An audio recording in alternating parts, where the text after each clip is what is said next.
This is Victoria from the SA Media Group's 10th Annual Future Soldier Technology Conference 2024.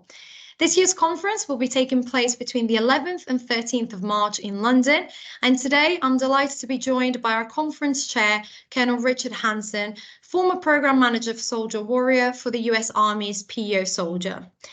Building on the enormous success of its previous 9 annual meetings, Future Soldier Technology 2024 will be an excellent international gathering of senior officers and program managers who are seeking to enhance their soldier modernization programs. We're absolutely thrilled to have Colonel Hansen chair the conference once again. Welcome, sir. It's a real pleasure to have you here today. Delighted to be here, Victoria. Thank you. Thank you. Let's start with a brief introduction. So please could you tell us a little bit about what your current role is and what perspective you'll be bringing to the conference?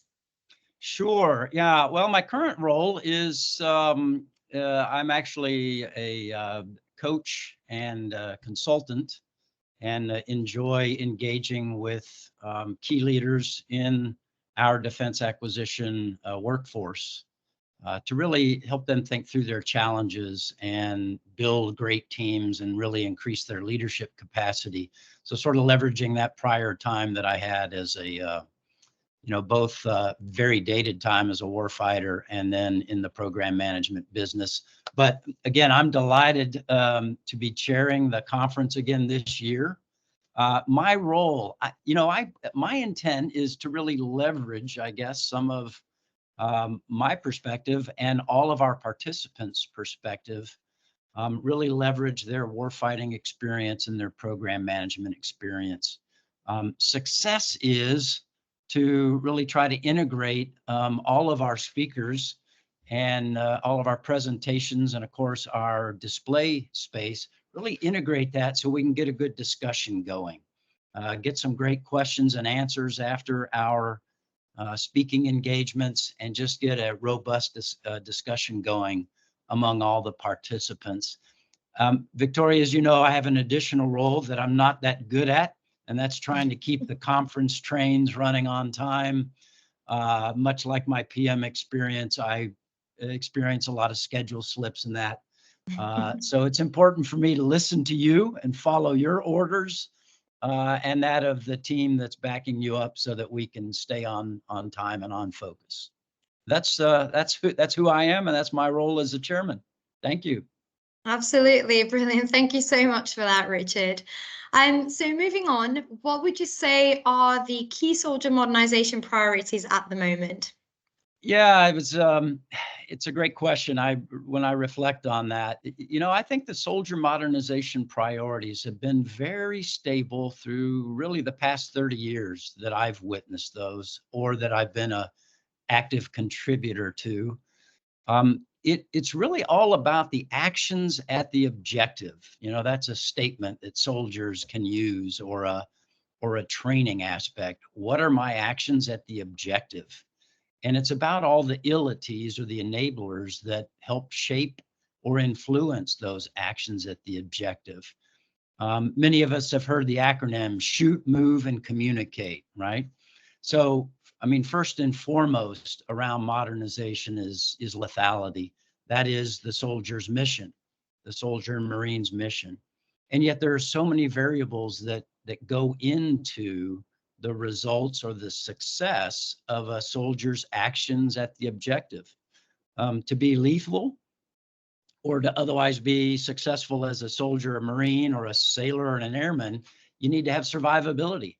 So think about protection, right? And all the body armor and helmet and anti-ballistics that we have to work into the platform.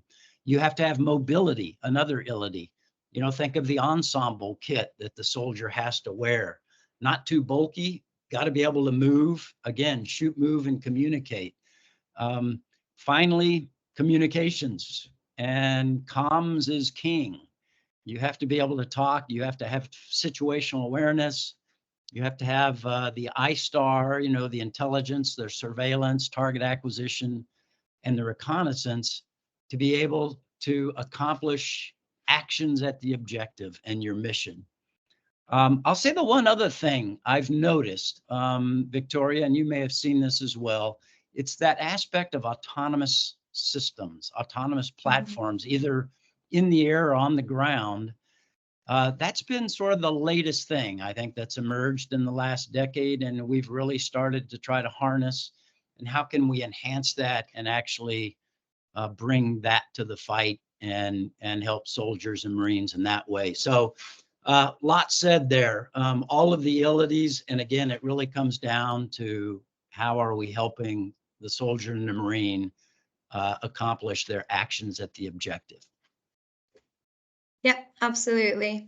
On that note, in your view, what would you say are some examples of the most interesting and emerging technologies to enhance battlefield survivability and overmatch? And what do you think will be the main challenges for developing and integrating new soldier systems? Yeah, great. So 2 questions there. Interesting and emerging technologies, and I touched on that a bit earlier. So obviously, I think, or one of the major things I see is how are we integrating all of these capabilities?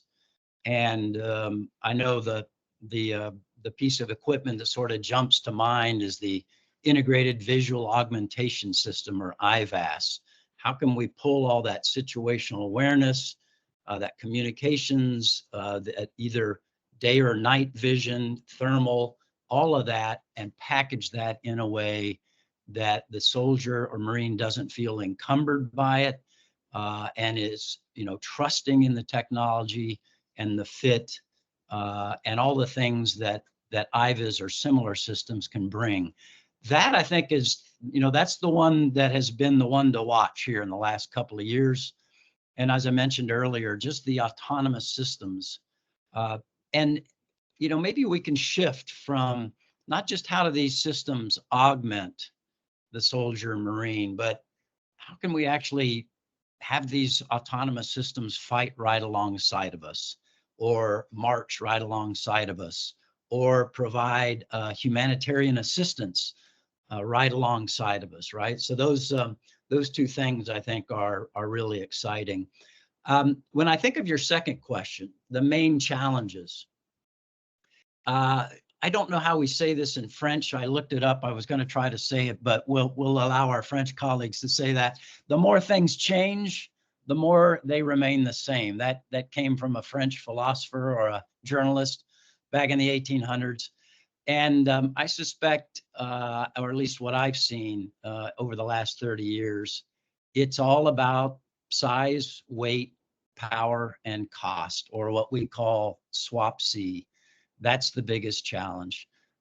We've gone through many iterations of the soldier as a system, its amazing capability, and yet there are some physical limitations to the soldier as a system. It's not like a vehicle or an aircraft where we can up horsepower the engine, or increase the caliper of a lethal system. We're kind of stuck with these bodies that we have.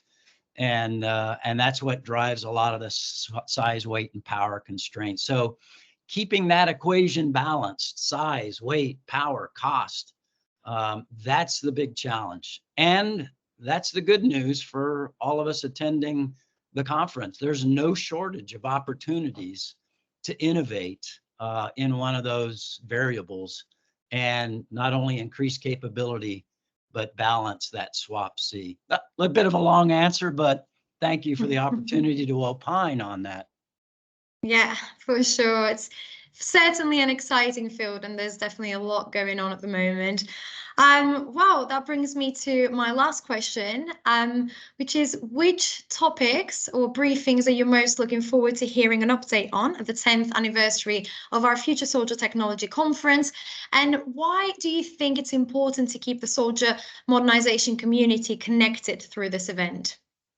Yeah, thanks. And Victoria, you and the team, as always, have just done a fabulous job, sort of, collaborating, coordinating, cajoling us into what's going to be a fascinating conference. So the Future Soldier Technology Conference, really a networking event, just a superb opportunity to come see and hear the wealth of information on innovations and progress and maybe even failures that are happening in the development world.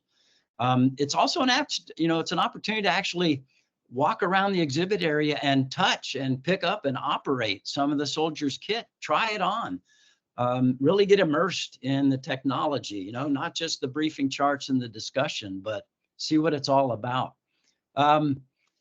I look forward, this is not the chairman's sort of politically correct answer, right? I look forward to every presentation, every contributor, and you all have assembled just a breadth and depth of folks that are in the business and national security. It's a 3-day conference. I think last we checked 300 plus attendees, 50 plus speakers from 16 nations attending. That must be a milestone in itself, Victoria. Of course, we have that, DSA Focus Day, Situational Awareness Day.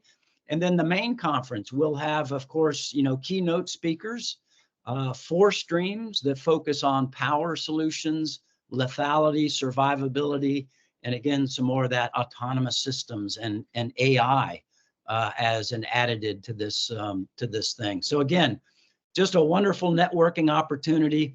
A bit of a bonus this year as well. We want to thank the British Army. They'll be exhibiting some of their kit too. So again, what a wonderful opportunity, and thanks to you and the SAE team for pulling that all together. Thank you so much, Richard. Really appreciate it. Well, great stuff. Thank you so much for your insights. Really, really appreciate it. And we can't wait to hear more from you and from all of our wonderful speakers at this year's conference. The 10th anniversary of our Future Soldier technology will be taking place in London this March. To find out more about this year's event, head to the SAE Media Group website to take a look at the full agenda and book your place. We hope to see you there. Thank you very much. Thank you.